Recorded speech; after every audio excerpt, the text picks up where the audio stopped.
Greetings, all you obsidian orderers out there, and welcome to Undeclared Bajor, a Star Trek Deep Space Nine rewatch, Season 2. My name is Fletcher. About to say hello is Data. Yo! Today we're going to recap, discuss, and rate Season 2, Episode 22. So, 222. The Wire. Alternate title, Do You Want to Know How I Got These Scars? Okay, that was good. Thank you.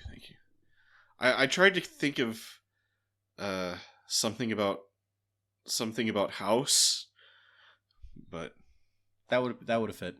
Yeah, I couldn't see because of some of the backstory in the wiki. I was like Garrick's List, because apparently one of the prototypes of the idea for the episode was Schindler's List had just come out, and they're like, what if Garrick is like Schindler?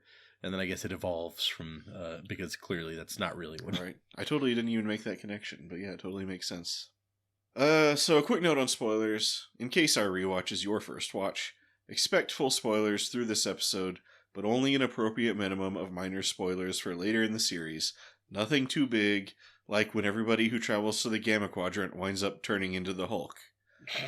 Oh, Gamma. That's good. Okay. Get it? Gamma.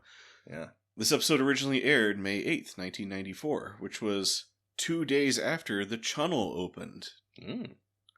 And this week's Simpsons, which aired on May 5th, was The Boy Who Knew Too Much. In case you're interested. It kind of blows my mind that, like, such a classic episode of The Simpsons as that was ever, like, brand new on TV. You know, once upon a time, we were all brand new. Oh my gosh.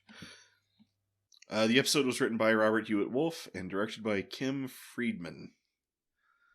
So no crazy, like, long lists of writers. Just nice and simple. See, now you got me thinking of random things for, like, no big spoilers, like when... For some reason, my brain is going to the Newhart show. And it's like when Garrick and Ducat retire together and open a B&B, and then like the next episode, it's like no big spoilers. Like when it turns out that it was the whole show was Garrick's dream all along. Yep, it was Garrick the innkeeper. No wait, it's like I guess it goes back to when Garrick was a psychiatrist. Yeah, exactly. Obviously, got to steal that. I'm always like, what are some classic twists that we haven't done yet? Like when it turned out that no one shot Garrick. When, who's that lady? Crosby? Crosby, Stills, and Nash? No, who? Denise Crosby? No, the other Crosby, who was on Deep Space Nine recently. Oh. And she... Like, it was you who pointed out she was most famous for being the person who shot Mary JR. Crosby. Yeah. Who was related to Denise Crosby. It's just... My mind was like going to all the wrong Crosbys. Crosby. Yeah. The aunt or cousin or something of Denise Crosby. Bill Crosby. Wait, no. No comment. Okay, so in this episode... Yeah, this is the good one. Garrick and Bashir stroll down the promenade after apparently spending all morning waiting for a shipment of sweaters that never arrived. As you do. I guess Garrick was like, hey, I got the shipment of sweaters coming in. You want to help me carry them to my shop or something? The two fall into a discussion about the epic Cardassian novel, The Never-Ending Sacrifice, which Bashir found a little boring. But I'll say at least he finished it, so... Yeah. So, you know, it's at least a mark in its favor. A little bit, I guess. As the conversation goes on, Garrick begins suffering from increasingly painful-looking headaches. Bashir suggests they go back to the infirmary to do a checkup, but Garrick leaves to go fix it with a little peace and quiet or something. Yeah, he very much is not interested in Bashir's help. Yeah, which, well, you know, understandable. Then Kira, is like, I want to be in this episode. So she, runs into the scene from, way far away. And she's like, what was that all about? And then Bashir's like, I don't know. And then we never see Kira again. Yeah, this episode is really big on that. Let's see. Cisco, Kira, Dax, and O'Brien all have one scene each in this episode. So you got to write them in somewhere. So after a really long scene where Bashir diagnoses a sick plant for Dax, Yep, which doesn't have anything to do with the rest of the episode. it should have been integral somehow. It's like, oh, the solution was that plant all along. Wait, the fungus that grows on that plant can also be injected into Garrick's brain. You can also freebase it. I like to imagine it like stuffing it into like a crack pipe. Yeah. So Bashir tells Dax about the Garrick situation in a scene that makes it seem like Bashir gossiping about his patients is a common occurrence. Yeah, I mean, we've established that there is no, like, expectation of doctor-patient confidentiality in this universe. Yeah, especially when Bashir is involved. Yeah. Well, and it's funny because you would often bring up, it's like, I guess there's no, like, space HIPAA or whatever. Right. And then I actually looked it up. In the middle of this episode, that, like, popped into my head. And I looked it up, and it's like, HIPAA hadn't actually passed yet when the show was out. Ah. Interesting. What year did HIPAA pass? 1996. Okay. So this show was made in a pre-HIPAA world. Yeah. And then people who don't work in the healthcare industry have no clue what HIPAA is. Even to this they day. don't care. So nobody cares. Yeah. But when you have to know what HIPAA is, you see it all the time. It's true. You're like, that's a HIPAA violation. Anyway, well, you have to get take the training with the HIPAA hero every year. Yep. I'm sure there's some sort of like precursor to it. But, yeah, sure. Not, it didn't actually. It was Bill Clinton signed it into law in August of 1996. It's like, hey, maybe we should just not have doctors giving away their patients' information willy-nilly. Anyway, back to this episode. So Dax is like, hey, don't take it personally. It's not like you and Garrick are really friends. Burn. Later, Morn looks on sadly as Quark shudders for the night. Bashir strolls by and witnesses Garrick and Quark making some kind of mysterious business deal. Bashir asks Quark what was that all about, and Quark spins a yarn about a super accurate sizing scanner that he's acquiring for Garrick. Yeah, that's the real downfall of the future tailoring business is the sizing scanners that aren't accurate to the micrometer or whatever. Right, you need those clothes perfectly fitting around your body. Don't ever gain the slightest amount of weight or lose the slightest amount of weight. Also, he offers him he offers Bashir a go in the holosuites, and it suddenly occurred to me, how gross must those holosuites be? I was just thinking the same thing. Quark doesn't seem like the best about cleaning. Yeah. So I'm just ugh. Yep. Talk about being before HIPAA. This was way before sanitizing everything protocols. So they have to get Cisco in this episode too, so they show Bashir fixing some kind of injury sustained while yelling at an admiral or something.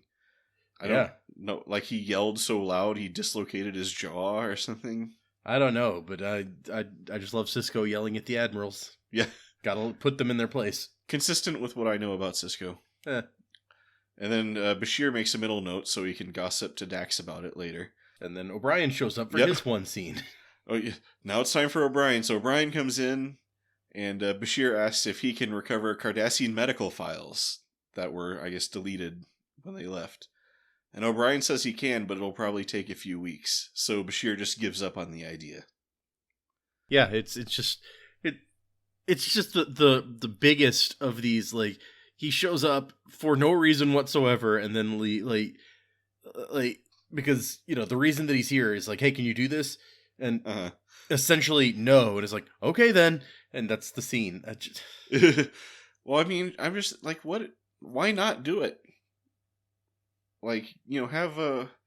Have O'Brien spend a few weeks getting those files. You don't know where you're going to be in a couple of weeks. That's true. Might be glad to have him. You never know when in the future something might come up.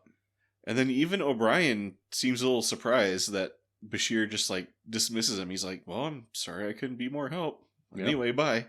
Oh yeah, and the scene ends just in time for Bashir to be called back to the bar by Quark, where Garrick is pulling a drunk and disorderly type thing while drinking bottles of Canar that look like blue Gatorade. Yep, that's the kind that really gets you. It creeps up Yeah. on you with the alcoholism of the Canar. The Caro syrup stuff, that's not the strong stuff. The blue Gatorade, that'll mess you up. Bashir insists on taking Garrick to the infirmary, but Garrick again refuses. Unfortunately, he quickly collapses on the floor, so Bashir just has him emergency beamed to the infirmary. Which I was like, isn't that like 10 feet away? Haven't we multiple times seen them taking people out of Quark's bar on like hover stretchers that aren't actually supposed to work on this station? Like, this was the time that you're like, beam us across the hall. Yeah, I don't know. But also I like how Garrick just agrees. It's like, yeah, let's go drink in your room. And Bashir's like, good. I just got to stop by the infirmary real quick. And he's like, no, I know what you're doing. No way. I was in the Obsidian Order. I know a ruse when I see one. But so Bashir does an analysis of Garrick that reveals some kind of implant in his brain. He consults Odo, who I guess is an expert on all things Cardassian. I mean, closer than any, like he spent more time working with Cardassians than anyone else on the station other than Garrick. So sure. Although Odo's like, well, I never looked inside their skulls. Sure, Odo. I believe you. But Odo says that Quark has been making some mysterious coded calls to Cardassia Prime. So they arrange to meet in security after hours to try to see who Quark is calling. Quark always makes his shady calls at the same time.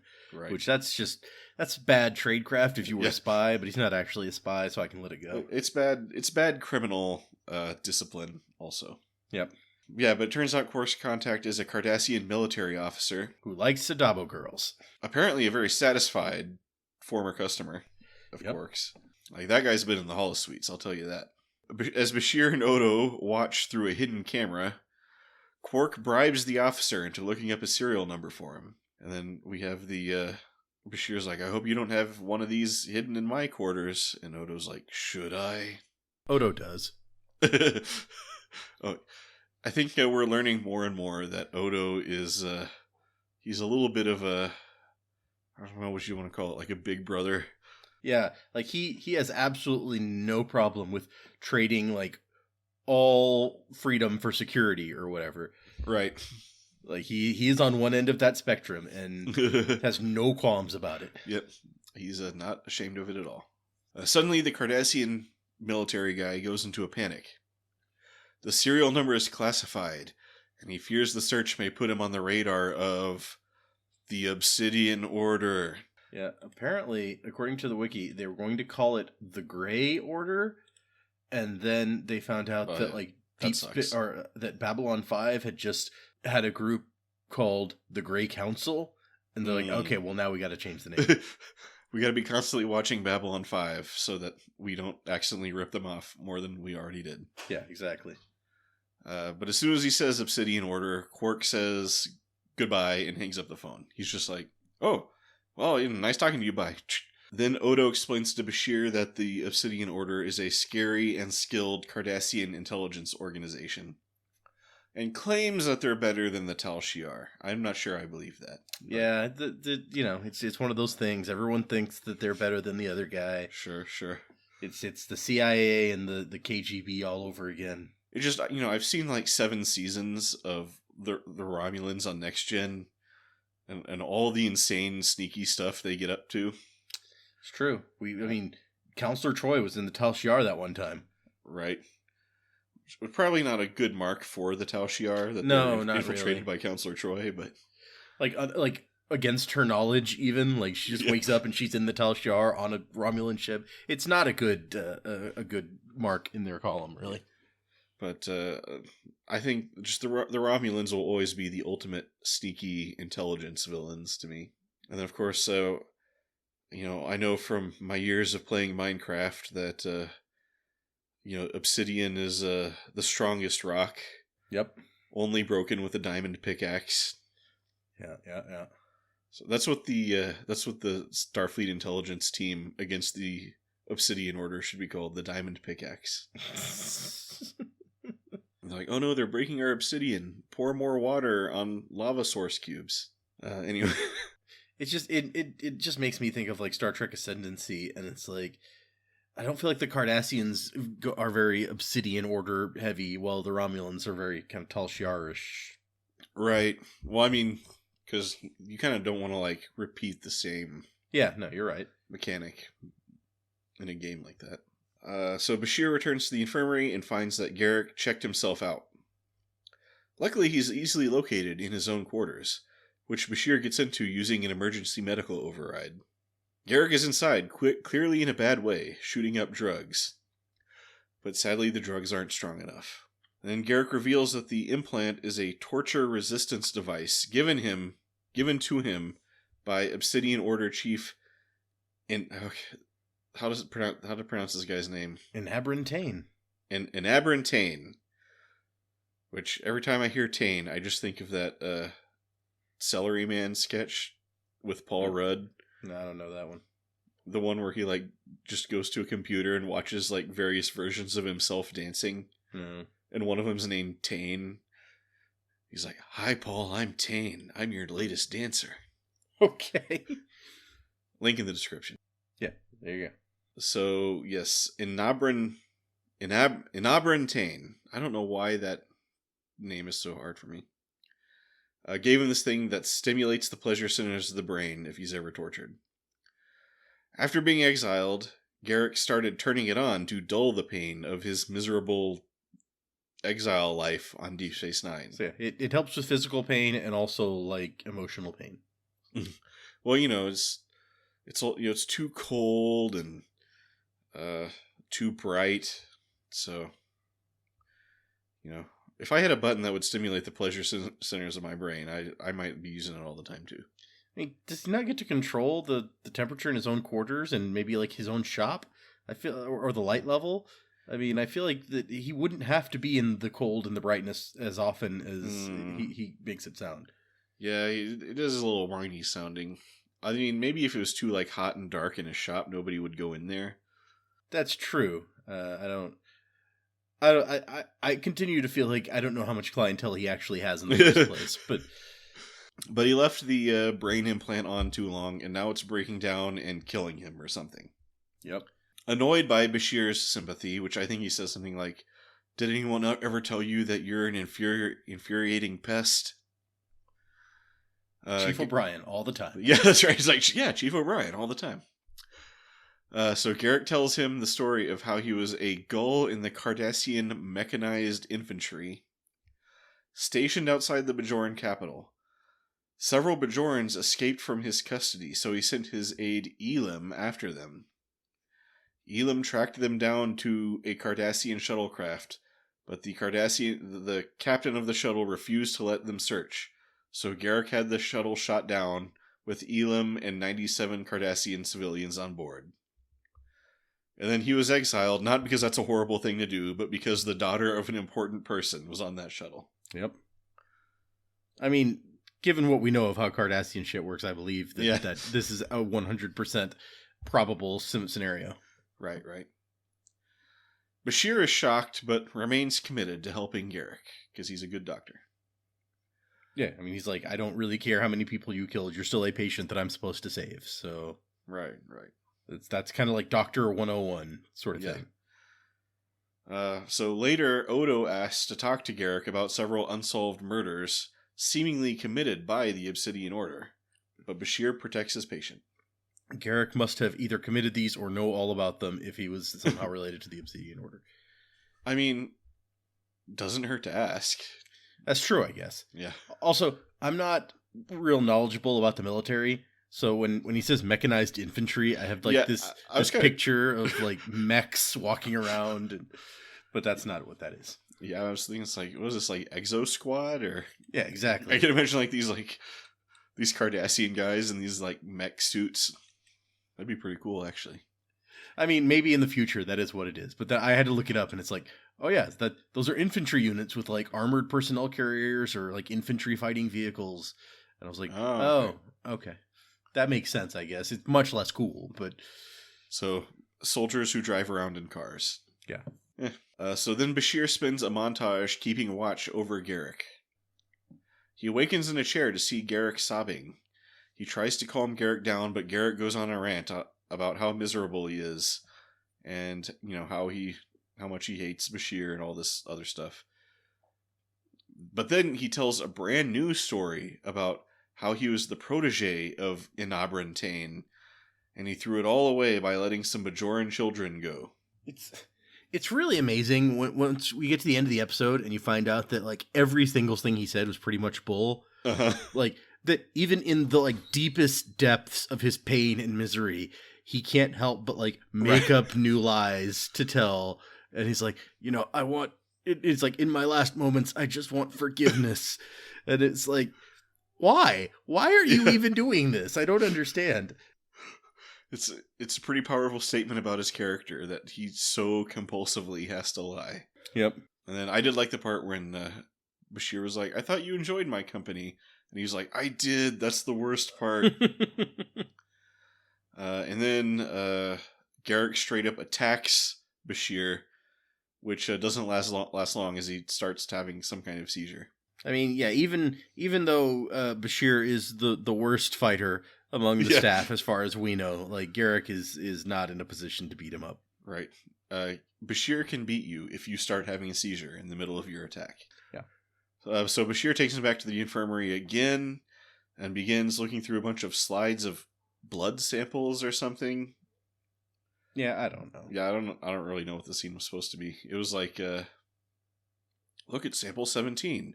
Wait, look at sample 35. And put it next to sample 23. Oh my gosh, these two things look like each other. But anyway, somehow he's able to trace the problem to bad leukocytes, which they might be able to synthesize new ones of in, again, a couple of weeks. But this would apparently require turning on the implant again to keep Garrick alive long enough, and Garrick refuses. Garrick is in a much more peaceful place now, and he tells Bashir a third story. This time, Elam was his best friend, and together they were rising stars in the Obsidian Order. Some Bajoran prisoners escaped, and Garrick feared that he would be blamed, so he decided to plant evidence against Elam. But Elam got the drop on him and planted evidence against him first, causing Garrick to be exiled. And Garrick felt he deserved what happened to him because he had tried to betray his best friend. And this is where he asks Bashir to forgive him for his past crimes, whatever those may be. And Bashir's like, yeah, sure, I forgive you for whatever. So at this point, Bashir takes a runabout and tracks down Inabrantain in his retirement home or whatever. Yeah, wherever this place is. On like Cardassia Prime.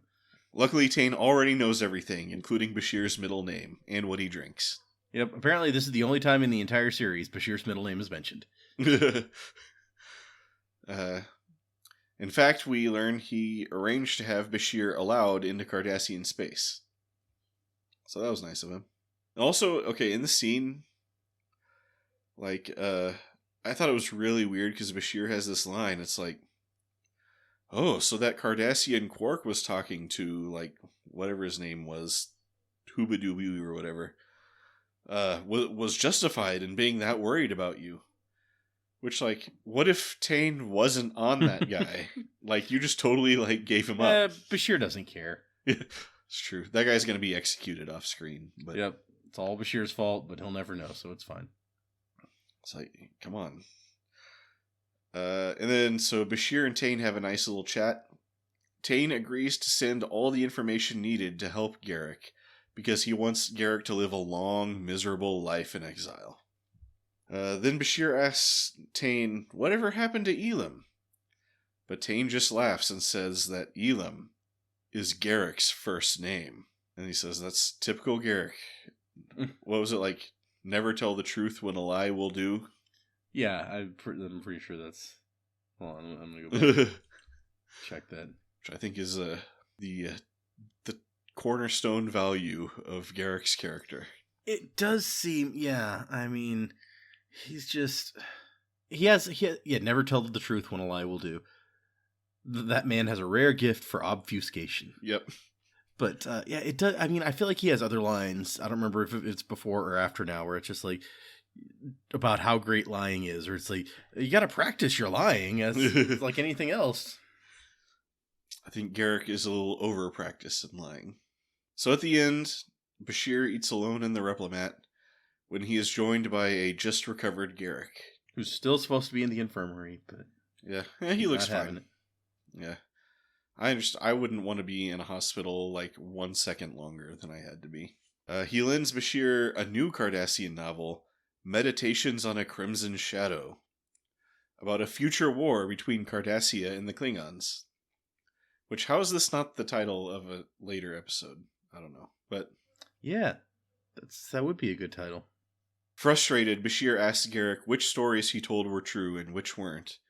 And that's when Garrick says, they were all true, especially the lies. The end. Yep. Do you have any, before we dive into anything else, do you have any interesting Memory Alpha facts or anything about this episode? First time Cardassia Prime is mentioned, apparently. Cardassia Prime? Yep. First time the Cardassian homeworld is even given a name. I swear they've called it Cardassia Prime before now. Maybe. That's just what this says. First appearance of the Obsidian Order, obviously. Sure. I mean, if it's in Memory Alpha, it's probably true, but because those are some hardcore nerds that edit that. Producers were happy with how the episode turned out, but disappointed to discover that many of the fans felt let down because they didn't think they'd learned anything new about Garrick. I mean, I understand that point, that feeling. Although I feel we kind of did learn some stuff about Garrick. Yeah, I mean, we for sure learned a few things, some bits and pieces. In fact, I'm going to go ahead and say that I think at the end of this episode, we pretty much know everything we really need to know about Garrick. Okay. I'll allow it. Like all the core, the very, we don't know all the details, like what really happened to send him into exile, if he is indeed in exile. Or, what his relationship with Dukat or anybody else is, but we kind of know now, like, he it's pretty much confirmed he was an intelligence officer. Something happened. He seems to be in exile now, unless this whole thing was some elaborate ruse to get Bashir's trust. Yeah, Tane confirmed that, but if it was all like some sort of really elaborate boondoggle to like play a trick on Bashir, I would be really impressed, actually. Yeah. Andrew Robinson, very proud of the episode. He's like, I wish there was more writing like this for television. I think we'd have a much healthier industry. Mm-hmm. So this is basically his show. Yeah. Livingston even says David Livingston says it's a bottle show. It's basically Andy Robinson in a room, right. But it's very compelling. He definitely got a lot of meaty stuff to work with. There was a line in the script that was cut from the final episode about Sisko having served at the Federation Embassy on Romulus, where he befriended a Romulan member of the kitchen staff called Stolpan, and then it was revealed that Stolpan was arrested by the Tal Shiar for political improprieties. And Sisko's going to go to Tal Shiar headquarters to get them to set him free, but Curzon convinced him not to go. I don't know where any of that would come in, but I guess maybe he tells the story to Bashir to don't go to the Obsidian Order is I guess what it would come down to. Or maybe he tells the story because he regrets not going or something like that. Okay, I went into the Stolpan article on Memory Alpha, and it says that Sisko tells this story to Bashir, explaining that it happened when he was about Bashir's age. And then Bashir asks if he was able to free Stolpan, and Sisko smiles and promises to tell him if he ever returns from the Arawath colony. Which I guess that's where, what's his name is. Yeah, I think Garrick dropped that line. I guess that's the one thing that turned out to be true, that Tane retired to the Arawath colony or whatever. And then, let's see, I mentioned the thing where it's like Schindler's List had just come out, and they're like, hey, maybe he's Schindler. And then it was like, or what? Maybe he's like the Butcher of Budapest. And that's how they came into this idea that he keeps telling these lies about he's different people, and you never really know. And the most interesting one to me is this last one, that the very original idea for the episode was that Kira had become addicted to battle stimulants during her days in the Bajoran Resistance, and has been like on drugs ever since. And it was rejected because they felt it would be difficult to deal with in subsequent episodes without referencing her addiction, like in other important Kira moments, I guess. It was also felt that it might tarnish her character too much. So they're like, what if Kira's addicted to drugs? No, what if Garrick's addicted to drugs? Yeah, we don't care about Garrick's character, being upstanding, because he's not. So. Right. So yeah, I feel like I said, at least I think we've got the core essence of Garrick down by the end of this episode. Mm-hmm. And I think also we've solidified that Bashir and Garrick definitively are friends. I buy that. Although I find it very annoying that, especially most of this season and even in this episode, this whole gee, that Garrick sure is mysterious, having to be told over and over how mysterious he is, sure. instead of them just trying to generate an air of mystery about him. Because I don't know, I guess it's just because this guy talks so much. How are we going to make him seem mysterious? He does. It's true. So yeah, that always feels forced and annoying sometimes, but at least they did kind of develop the character this episode. Yeah. Unless it's all a ruse. Right. Well, and you definitely, for sure, even if it was all a ruse, you have developed in terms of within the story, Bashir and Garrick's relationship. Yeah. And it's nice to see Bashir straight up being a doctor. Yeah, that's true. And not a crazy, horny, goofball. Yeah. He's a guy, we see him caring about a patient, doing medical stuff. I mean, I guess, I buy maybe that he was second in his class at Starfleet Medical or whatever. But so do you think we can deduce from this, what really happened with these Bajoran prisoners, or... I don't think the Bajoran prisoners ever existed. So the Bajoran prisoners seem to be the common denominator in all his stories. So it's one where he shot them all down, one where he let them go, and then one where he had nothing to do with them and he just wound up getting blamed for them, basically. Yeah, it was he wasn't related to that situation at all. So I was just trying to think because, okay, so here's my notes. I was like, okay, if there's any truth to these stories, it's so his story about destroying civilians is maybe him processing his guilt for his bad, ruthless actions while working for the Obsidian Order. His story of letting the poor children go is his shame and regret for his weakness or lack of discipline when working for the Obsidian Order. Okay. And then his Elam got there first is a hint that maybe he was undone by being too clever for his own good somehow. So all this is maybe just him kind of processing through all his feelings about his past and his present and how he got here or whatever. That's some deep thought on that. Okay. I don't have anything more specific or concrete. I was just maybe it's something along these lines. Or maybe he really is just full of it and it's all meaningless.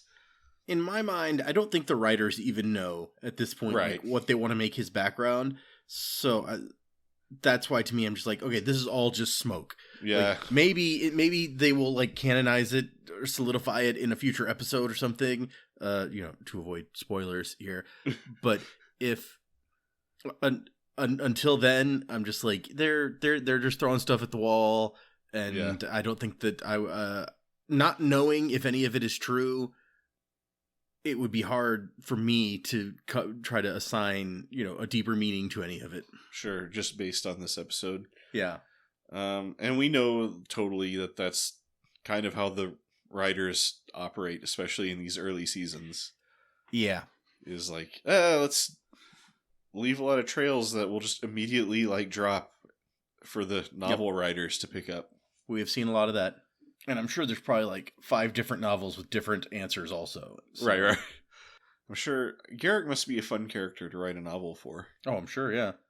I mean, there's the one that I talked about before that's apparently hard to find now and worth money is actually by Andrew J. Robinson. So, ooh, And I remember that being a good, it's a very Garrick-centric book, and I remember it being a good one, but I don't remember any details. It's been years since I read it.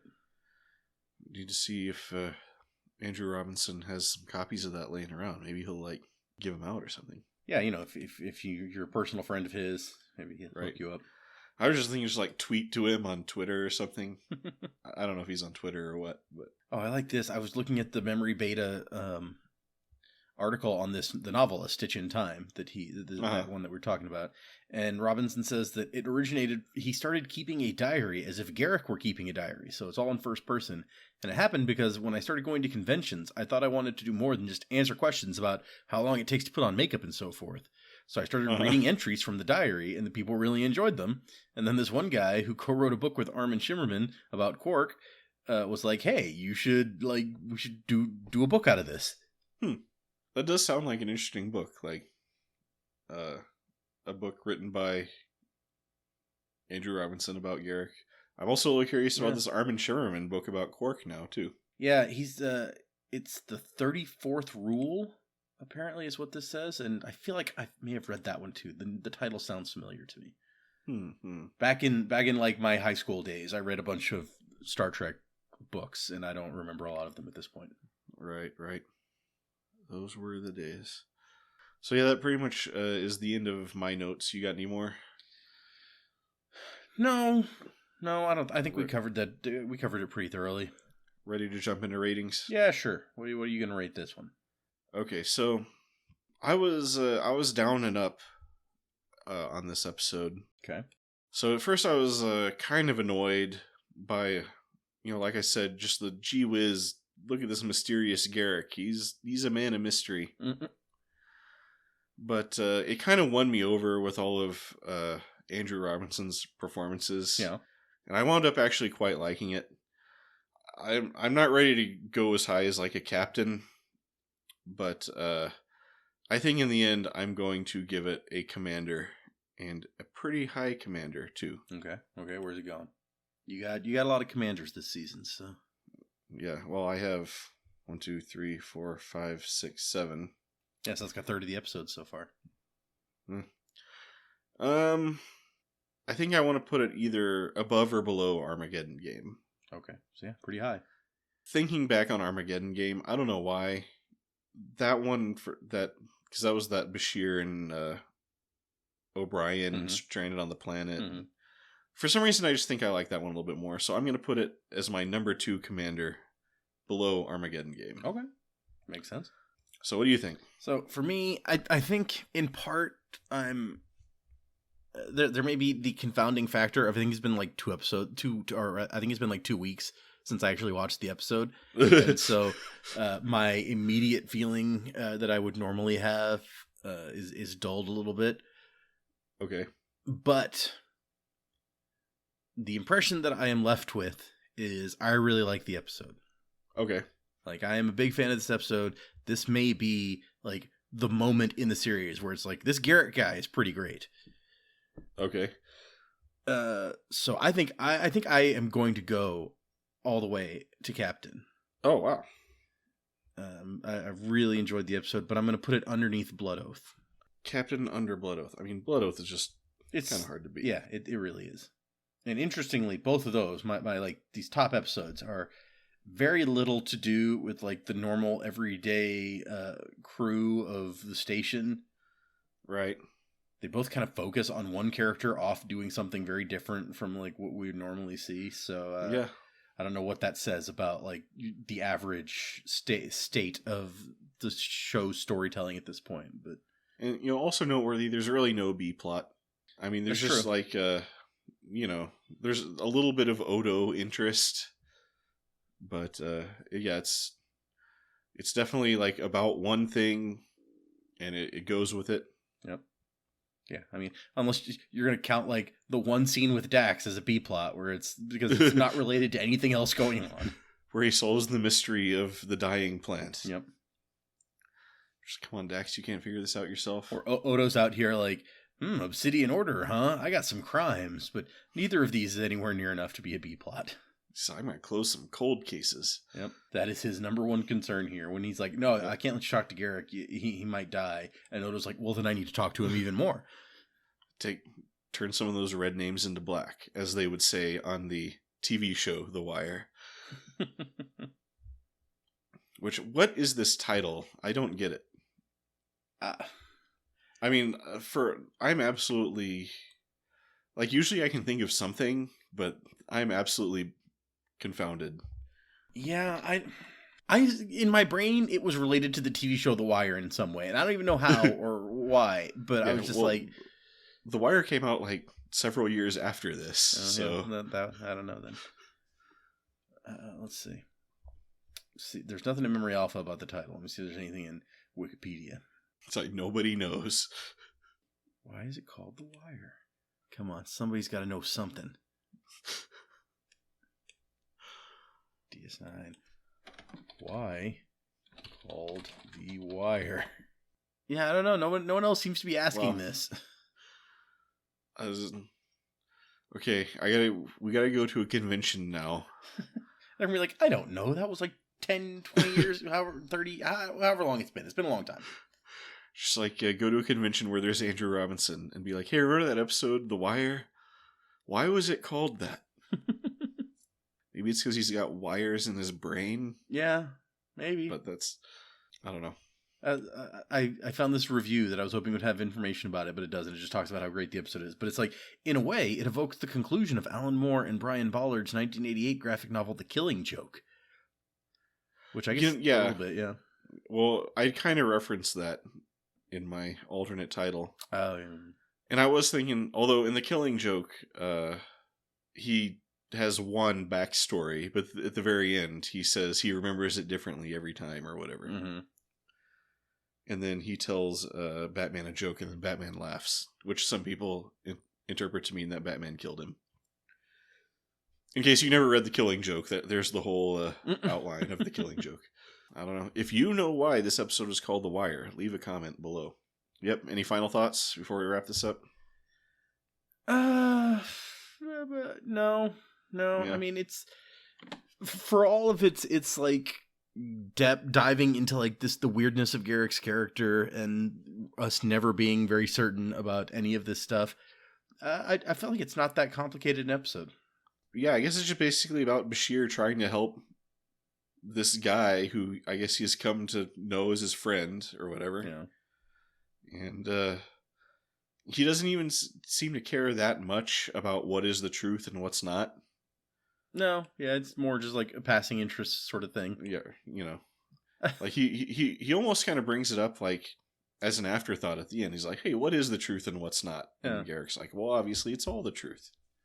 I like this note in this review. It's like, interestingly, The Wire continues to suggest that Odo might be a bit of a fascist, which we talked about that, but yeah, I would cross out the word like might be and a little bit of, but yeah, that's he would have recorders in everybody's rooms if he could. He'd be taking notes. And also, we learn now that Odo intends to take a bigger interest in Garrick from now on. Yep.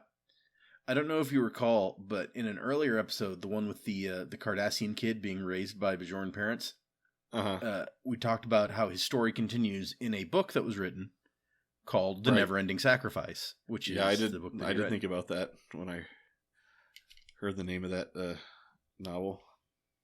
Nice little connection there. Yeah. But I don't think we're ever going to get anything about the Meditations on a Crimson Shadow or whatever. Oh, that's a shame. It's a good title. That totally is an awesome title. I also like that there's like sci-fi books in like futuristic wars against the Klingons and stuff. Yep. Anyway, let's finish up this episode. Yeah. If you made it this far, thank you for listening. Be sure to check out the description where I occasionally put links to interesting things. Like maybe I'll put that journal down there. Who knows? I'm Fletcher, about to say goodbye as Data. See ya. And remember, every once in a while, declare peace. It confuses the hell out of your enemies. Do, do, do, do, do.